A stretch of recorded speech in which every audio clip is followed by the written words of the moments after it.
काय प्रियाला मटण आवडतं ना, म्हटलं जाण्यापूर्वी एकदा नाही ठीक आहे, तुम्हाला नको असेल तर मी घेऊन जातो डबा. आईने एवढं प्रेमाने केलंय ना, आम्ही खाऊ. हे सगळं मटण हे आपण खाऊच रे. स्वानंद, तू आईच्या हातचं मटण टेस्ट केलं नाहीयेस. मी खरंच सांगते तुला, तू बोट चाकत राहशील. आनंद, बसू दे ना. तुम्ही आता बसा.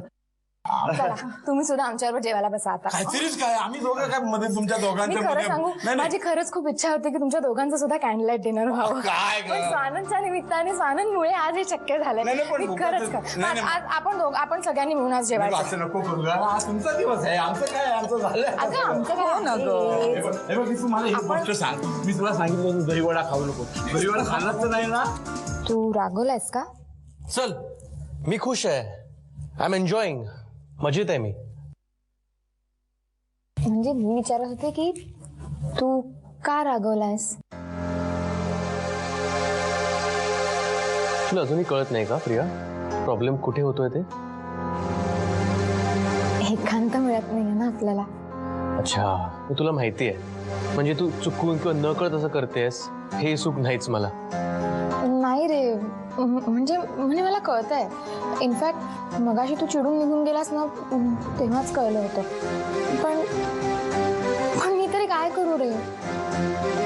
आपल्या हनीमून मध्ये नाक खूप असणाऱ्या तुझ्या जवळच्या लोकांना दूर ठेवलंस तरी खूप आहे. पण आता जाता जाता या लोकांच्या गोड आठवणी नको का साठवायला? सतत तुझी लोक आठवणी. अगं माझी हनीमूनची एक तरी चांगली आठवण माझ्याकडे राहावी असं कर काहीतरी, कधीतरी. सतत नाट लागल्यासारखे तुझे जवळचे सगळे सोयरे असतातच पाठी. कधी तो काका, मामा, कुठली बाई, भाजीवाली, लहान पोरं. इरिटेट झालं मी, युसलेस सगळे. स्वानंद, ही सगळी माझी जवळची लोक आहेत. यांच्याबद्दल बोलताना जरा विचार करून घे. कशाला करू मी विचार? त्याने विचार केला माझा, माझ्या हनीमूनची वाट लावताना? ते महत्वाचं नाही वाटलं त्यांना? पण ही सगळी लोक माझ्यासाठी महत्वाची आहेत. आणि मी महत्वाचं नाही ना तुला? प्रिया, आपल्याला संसार करायचा एकत्र आयुष्यभर. तेच म्हणते मी, आयुष्यभर संसार करायचा आहे ना आपल्याला. मग आता थोडासा वेळ जर ह्या लोकांबरोबर घालवला तर काय बिघडलं? मूर्ख आहेस तू, मूर्ख. जा, गेट आउट. लोकांकडेच जा. नवऱ्याची किंमत नाहीये तुला. थांबलीस का? जा ना, खूप वेळ तुझ्याकडे. गो, गेट आउट. डोळ्यासमोर नकोस तू मला. हे सगळं प्रियाच आहे. छान आहे, मस्त अरेंज केलंय.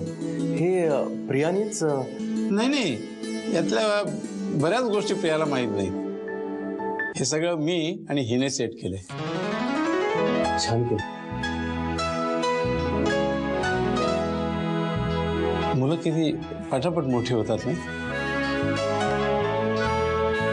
शाळेच्या फॅन्सी ड्रेस मध्ये राजकुमारी होणारी माझी एवढीशी प्रिया, अभ्यासाच्या टेन्शनने रात्र रात्र जागणारी माझी प्रिया, आणि आता एका घरची सून होऊन या घराचा निरोप घेऊन गेलेली प्रिया. तीच प्रिया प्रत्येक वेळी किती वेगळी, किती मोठी, किती मॅच्युअर्ड होत गेली नाही. पण मुलींचं हे असंच असतं. एका घरात जन्म घ्यायचा, लळा लावायचा आणि प्रचंड जीव लावून निघून जायचं.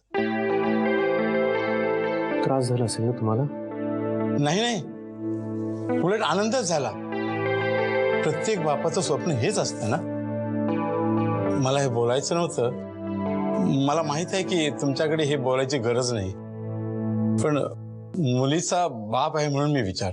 बाबा, बोला ना आता. माझी मुलगी इथंच लहानाची मोठी झाली.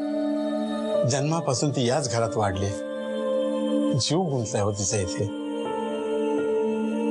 मला माहिती आहे की ती काही दिवस जरा विचित्रच वागते. समजून घ्या तिला. आता सगळं सोडून जायचं म्हटल्यावर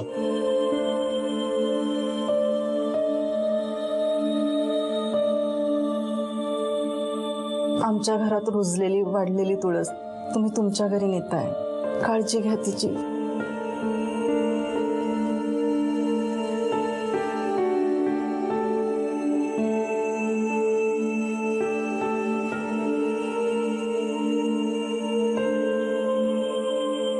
मी ठरवलंय, उद्यापासून आपण जितकं होऊ शकेल तितका वेळ तुझ्या जवळच्या लोकांबरोबरच काढायचा.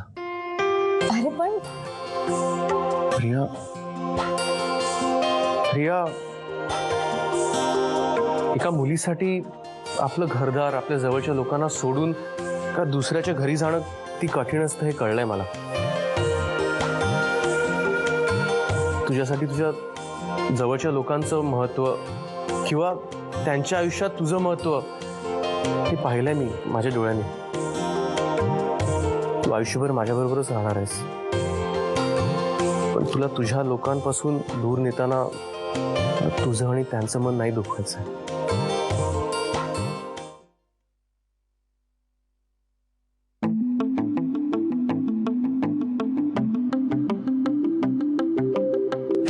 अगं रडतेस?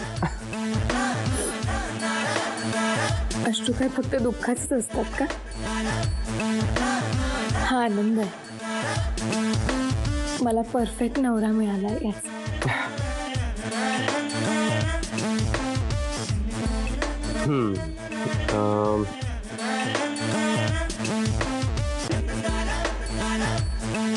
हॅलो, हा बाबा, प्रिया आली? नाही नाही, काळजी करायची काही गरज नाही. हो हो, चौपाटीवर गेली होती. अच्छा, मी आणि प्रिया उद्या लंचला येतो. येस, नाही असंच मटण आणि भाकरी खाण्याची इच्छा झाली होती. नाती अशीच मजबूत असतात आणि ती आपलेपणाने जोडावी लागतात. असंच एक आपलेपणाने जोडलेलं नातं तुम्ही या भागात पाहिलं.